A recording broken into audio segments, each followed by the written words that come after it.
10 anos da greve dos técnicos de informática e as lições para a luta por reclassificação hoje. O movimento dos técnicos foi quase que um intensivão para entender como é que funcionam as relações entre trabalhadores e patrão. Esse é mais um Sindicalize-se, um convite à informação, à organização e à construção da luta coletiva.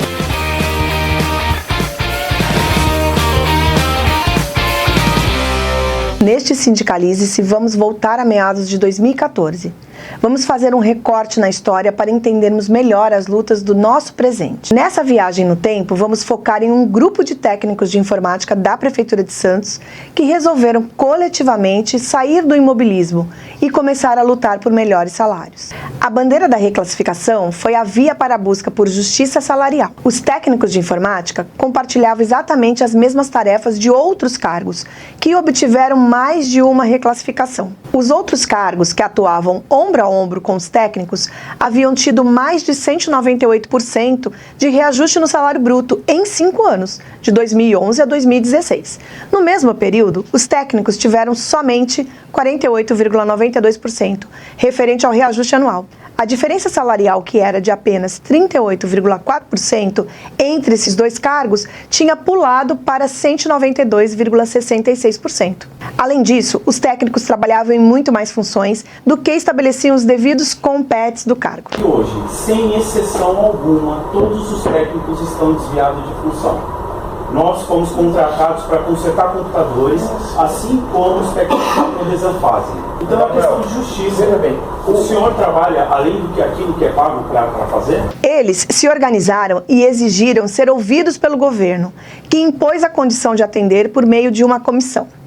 Em 2014, o grupo foi até o Paço e o secretário de gestão na época, Fábio Ferraz, disse que não havia previsão para essa mudança de nível, mas que seria feito um estudo. Nenhuma previsão, você pode estar de jeito nenhum. Recebendo uma coisa que não surpresa. Agradeço por esse. A partir de então, começou uma longa jornada de reuniões. Cerca de 1 ano e meio de idas e vindas em conversas com chefias, mas sem avanços concretos. Lenga-lenga que funcionava apenas como estratégia de desmobilização do grupo, como a tática de vencer pelo cansaço. Era o método de cozinhar em banho-maria que ainda hoje usam com outros segmentos. Em uma das idas ao Paço, para tentar falar diretamente com o secretário, as chefias chegaram a gravar os servidores numa clara tentativa de intimidação e de assédio moral. Os 3 saíram com os celulares em punho assim, mirando para a sua equipe. Então hoje é um questionamento de todos. A gente gostaria de entender qual foi o objetivo dessa ação. E a gente gostaria de gravar o senhor também respondendo isso aí pra gente. Agora a gente está gravando o que o senhor está dizendo. E aí foi aí que aconteceu uma coisa que foi absurda, que enquanto a gente esperava na antessala do secretário, os nossos chefes já estavam lá dentro, então o chefe de departamento, coordenadores, já estavam dentro da sala do secretário de gestão, e eles saem de dentro da sala, cada um segurando seu próprio celular, filmando os técnicos de informática que estavam lá para conversar com o secretário. E aquilo ali foi, tipo, um absurdo, né? Todo mundo ali ficou, tipo, pé da vida com aquela atitude, né? Porque eram colegas de trabalho, né? Apesar de ter cargos de chefia, mas estavam ali no dia a dia do DETIC, trabalhando com a gente, e eles saem, eles se prestam aquele papel de sair da sala do secretário, segurando o celular e filmando a gente. Se o objetivo dele com aquela ação era intimidar, o efeito foi o contrário. Neste mesmo episódio, o governo continuou tentando dividir o movimento, dizendo que o secretário só atenderia um pequeno grupo ou uma comissão. Ele está aqui, nós estamos aqui, a sala tem espaço suficiente. Lá dentro, caberia de 5 pessoas. Então o problema é assim, eu estou caracterizando essa posição de tentar empurrar uma reunião para a semana que vem, sabendo que isso está se espremendo no prazo do dia 5 de abril, ou então entrar uma comissão aqui, sabendo que o pessoal já tirou a posição de não entrar na comissão, como algo para inviabilizar a conversa com os meninos. O secretário tem agenda, tem outros compromissos, tem outras pessoas. Não foi hoje que a gente decidiu que ia vir aqui. A gente já tinha mandado por e-mail que a reunião que ele marcou hoje às 5h30 deveria ser com todo mundo. Ele estava ciente disso. Ele não foi pego de surpresa. Isso que o Ferraz faz com as pessoas, meu, é de uma indignidade, sabe? É de uma indignidade. é de uma falta de respeito com as pessoas, dizer que não pode receber até quarta-feira que vem. O problema é isso, o problema é inviabilizar a proposta que eles têm. Os trabalhadores não aceitaram e ficaram firmes na decisão de todos participarem das conversas. O grupo cansou de ser enrolado em reuniões e mais reuniões que não decidiam nada. O senhor falou que não é nesse ano não tem, consegue fazer. E você tem uma data para colocar? Sabe por quê? Sabe por quê, secretário? É o seguinte, você fala de reunião, mas para que tanta reunião? Para falar o quê? Já não foi falado, mas já não foi falado já o suficiente? Você não sabe já o teor de tudo? Tem necessidade de ficar fazendo reunião? Não tem. O pleito está claro. Então, agora precisa saber do senhor. Então, mas qual a data? O senhor tem que colocar uma data. Eu preciso falar uma coisa para vocês. Até a gente entende, não dá para fazer agora. Então, quando vai poder fazer? Quando a gente tiver estabilidade no país. A gente não pode tomar decisão num cenário nebuloso. Cada hora, o governo inventava uma desculpa diferente para tentar maquiar a falta de vontade política. A questão é que não existe vontade mesmo de dar classificação, isso eu acho que é claro, concordo? Na verdade, foi com falta de confiança com a gestão, porque começou a sair o descritivo, o relatório do anual, e em vez dos 51% que era o limite prudencial, tem uns que caiu. E que sempre foi um grande impedimento, né? impedimento. Agora a gente tem um outro impedimento. Então, o que a gente entende com isso é que sempre vai ter um impedimento. Em 2016, após todas as tentativas de negociações naufragarem e sem uma previsão de data para justa reclassificação, os técnicos de informática concluíram que era preciso riscar o chão e mostrar que a luta era para valer. Em algum momento a gente vai ter que fazer a reclassificação de alguém. Não vamos? Isso que esse momento não pode ser agora, senhor secretário. Se o grande movimento era lei de responsabilidade fiscal, esse grupo aqui é minúsculo, o impacto vai ser menor que 1%, 0,15%. Mas não dá, infelizmente, para atender. Junto com o Sindserv, diante da intransigência do secretário Fábio Ferraz, decidiram denunciar o tratamento que o então prefeito e candidato à reeleição, Paulo Alexandre Barbosa, dava para os servidores. Na época, teve até tentativa de comprar técnicos para dividir o movimento, com chefias fazendo o lamentável papel de tentar dar uma gratificação cala-boca para alguns, para prejudicar o avanço de todos. Mais uma forma de implodir a organização e dividir os trabalhadores no estilo mais sujo da política. Aconteceu uma coisa bem estranha, né? Um dos chefes na época me procurou numa conversa mais reservada, e ele disse que ele teria condições de arrumar uma gratificação para uma pessoa. Aí eu falei, putz, né? Aí eu falei assim, tá, legal, vamos fazer o seguinte, a gente chama todos os técnicos aqui e aí você fala que você tem condições de arrumar gratificação para uma pessoa. Aí ele disse assim, não, você não está me entendendo. É lógico que eu estava entendendo ele, e aí de forma irônica o que eu falei? Não, claro que eu estou te entendendo. Eu estou entendendo que você tem um limite, que seu limite é a gratificação para uma pessoa. Então o que a gente vai fazer? A gente vai chamar o coletivo de técnicos aqui, vai fazer uma roda e você vai dizer para esse coletivo que você consegue arrumar uma gratificação para uma pessoa e a gente no coletivo tira quem vai ser essa pessoa. Não adiantou. Quando o movimento é unido, a firmeza de cada um prevalece e a luta coletiva ganha mais corpo. No dia 3 de março de 2016, os técnicos de informática foram para as ruas e para a praça com faixas, panfletos e muita coragem. Uma reivindicação dos técnicos de informática que mantém todo o sistema de informática da Prefeitura de Santos funcionando, porque é uma reivindicação que está sendo negada já há mais de ano. A resposta é sempre o enrolation, é sempre o depois a gente vê. Decidiram vir a público. Como é contraditório, como é paradoxal, podemos dizer assim, o salário que recebem da responsabilidade que carregam. Em 16 de março foi deflagrada a greve dos técnicos de informática. Os grevistas montaram uma barraca em frente à prefeitura e passaram a trabalhar voluntariamente, fazendo reparos nos computadores da população.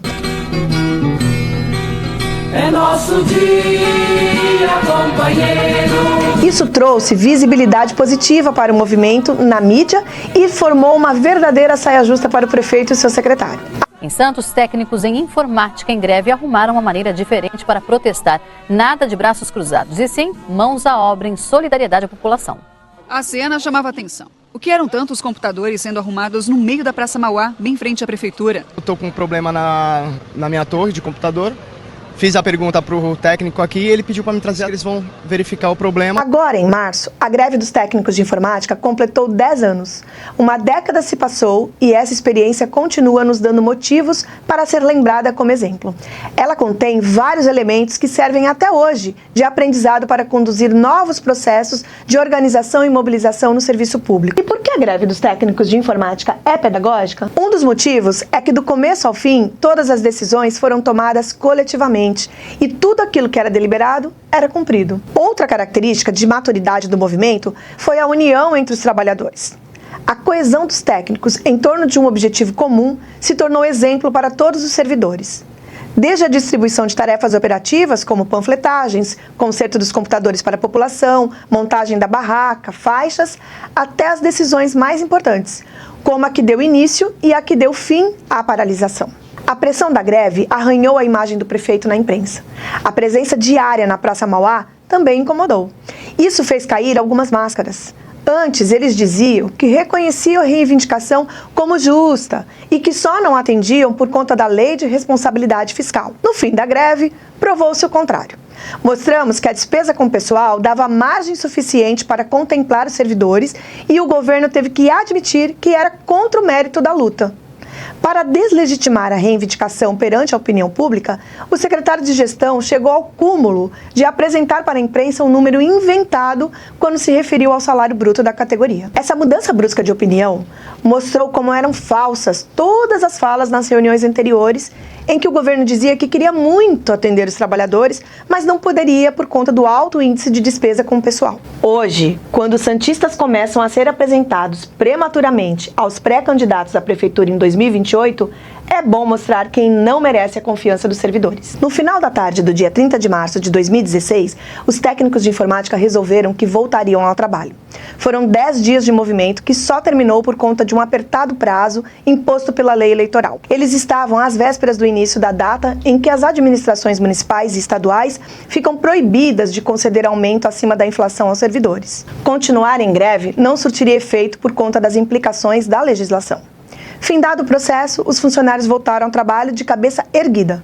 A luta que levaram serve até hoje de espelho para reflexão para todos os servidores de Santos. Um outro diferencial daquele movimento foi que os trabalhadores não se deixaram seduzir com a conversa fácil de vereador oportunista, vendendo falsas soluções. Eles entenderam que esse tipo de atalho, além de não levar ao atendimento da pauta, só favorece a imagem de políticos em busca de plateia e de votos. Esse olhar avançado dos técnicos de informática sobre os caminhos para a luta, infelizmente não se repetiu em outras iniciativas por direitos dentro do Serviço Municipal de Santos. Nesses 10 anos, vários grupos têm se deixado seduzir pelo canto da sereia. Fazem comissões paralelas ao sindicato e elegem um vereador herói para encabeçar o processo. Aliás, no último período, muitas reclassificações vieram também na esteira do interesse eleitoreiro da ex-vereadora, então candidata a vice-prefeita, Audrey Cleis, e também do prefeito Rogério Santos. Havia a real ameaça do grupo político perder a reeleição para a adversária bolsonarista Rosana Valle.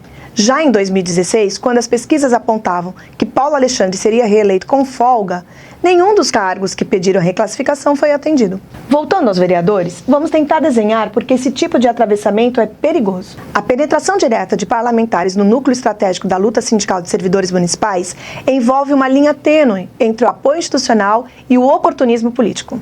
Embora o apoio político seja necessário para aprovar leis e orçamentos, a dependência ou a liderança de vereadores dentro do movimento sindical traz riscos estruturais que podem comprometer anos de organização de uma categoria. Vamos elencar esses riscos. O conflito de interesses e a pauta eleitoral. Nesse aspecto, o principal risco está na diferença de objetivos. Enquanto o sindicato sério, não estamos falando dos sindicatos pelegos, amigos do patrão, busca conquistas permanentes para a categoria, o vereador muitas vezes pauta suas ações pelo calendário eleitoral. É o uso deliberado da categoria como palanque.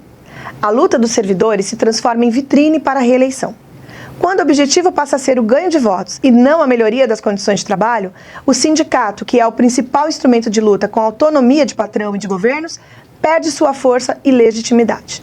Consequentemente, a categoria perde capacidade de pressão. Entram em cena as negociações de gabinete em nome do dito canal direto com o executivo que o vereador A ou B diz ter. O risco é que as negociações saiam das assembleias e passem a ocorrer em portas fechadas, onde o parlamentar pode trocar pequenos benefícios para a categoria por apoio político ou cargos para o seu grupo. Risco de desmobilização. O efeito salvador da pátria e a presença excessiva de um parlamentar dando a linha política do movimento tende a gerar uma passividade perigosa na categoria. O primeiro sintoma é o esvaziamento das assembleias, fórum máximo de decisão coletiva dos trabalhadores. Quando os servidores passam a acreditar que o vereador X vai resolver na Câmara e junto ao prefeito, a mobilização de base enfraquece. A categoria deixa de se ver como uma unidade. Deixa de ocupar as ruas e de pressionar o governo coletivamente, delegando seu poder a um único indivíduo. Se esse indivíduo falha ou muda de lado, lembrando que quase todos os vereadores são da base de apoio do governo, a categoria fica sem chão, desorganizada, fragmentada, desmobilizada. E isso dá margem para que membros do governo até usem essa desmobilização a seu favor. Não é à toa que um membro do governo chegou a dizer para um grupo de trabalhadores que reivindicava a reclassificação que ela não seria concedida porque a categoria não tinha garrafa vazia para trocar. Garrafa vazia para trocar é uma expressão muito utilizada no meio político, em especial entre os caciques de partidos liberais que analisam o jogo eleitoral. Ou seja, o governo sabe quando o movimento está sem a sua única arma, que eles chamam de garrafa, que é a mobilização. O patrão percebe quando a correlação de forças lhe é favorável. Ele joga com isso e ainda faz questão de esfregar na cara dos trabalhadores quando eles estão sem munição. Temos então que ter as nossas garrafas, que são questionar e denunciar os problemas dos locais de trabalho, não sofrer sozinho, converse com os colegas para juntos cobrar providências, rejeitar a imposição do governo de resolver tudo por meio de comissões, procurar o sindicato para potencializar a luta por melhores condições e por valorização. O perigo da cooptação, transformismo. Muitas vezes, vereadores que dizem estar ao lado dos trabalhadores acabam sofrendo o processo de transformismo ao entrar no aparato estatal. Ao assumirem responsabilidades com o orçamento público e alianças de governo, eles geralmente passam a agir como amortecedores de greves e manifestações, convencendo a categoria a aceitar propostas insuficientes para não desgastar sua própria imagem política ou a do governo que apoiam. E assim, vão se cacifando junto aos prefeitos como futuros secretários e até como futuros candidatos a chefe do executivo. Vereadores devem ser cobrados e convidados a apoiar as pautas decididas em assembleia, mas nunca devem ter o poder de influenciar os trabalhadores nos passos a serem dados em seus movimentos por direito. A autonomia sindical, exercida por sindicatos combativos e sérios, é a única garantia que, independentemente de quem esteja na cadeira da Câmara ou da Prefeitura, os direitos dos servidores serão defendidos de forma intransigente. E mais, o sindicato não é meia dúzia de diretores liberados. O sindicato é toda a categoria e nunca deve estar apartado da base. Se isso acontecer, não é mais trabalho sindical, é burocracia sindical. Passada a campanha salarial, estamos retomando o movimento por reclassificação e não podemos perder de vista todos esses elementos que falamos até agora. Queremos que todos os servidores sejam atendidos e não apenas os segmentos escolhidos convenientemente pelo governo. Com esse objetivo, no ano passado, criamos a campanha Reclassificar para Valorizar. Em breve, divulgaremos informações sobre as próximas ações. Nossa trajetória de lutas nos ensina uma lição valiosa. O que garante conquistas reais não é a vontade de um político isolado, mas a nossa capacidade de mobilização. Outras lições poderosas. Primeira, o sindicato é de todos. O mandato parlamentar é de um indivíduo e suas conexões. Vereadores respondem a partidos e a coligações que nem sempre defendem o serviço público. Já o sindicato, sério, é comprometido apenas com os interesses dos trabalhadores. Segunda lição. Não acredite em salvadores da pátria. Quando delegamos nossa voz a um parlamentar, esvaziamos nossa capacidade de ação e pressão coletiva. A força da categoria está nos braços erguidos e na presença na rua, não no microfone da tribuna legislativa ou nos bastidores de gabinetes. Depois que os servidores ousaram manter uma greve por 42 dias, nunca mais a Prefeitura de Santos ousou oferecer uma proposta de reajuste igual ou menor que a inflação. Terceira lição. O que nos une é a luta pelo serviço público de qualidade. Misturar a luta por carreira e valorização com projetos eleitorais individuais, sejam eles oficiais ou velados, divide a categoria entre quem apoia o político A ou B, enfraquecendo a nossa frente única contra o desmonte dos serviços públicos. Vamos ocupar as galerias da Câmara e as escadarias do Paço, sim, mas com as nossas próprias vozes e nossas próprias bandeiras. A luta pela reclassificação de todos os servidores e servidoras só será bem-sucedida se entendermos que a autonomia sindical não é sectarismo, é independência e força. Se entendermos que todos nós somos o sindicato e que a eficiência deste instrumento depende da participação massiva em todos os momentos da luta por direitos. Esse foi mais um Sindicalize-se, um convite à informação, organização e à construção da luta coletiva.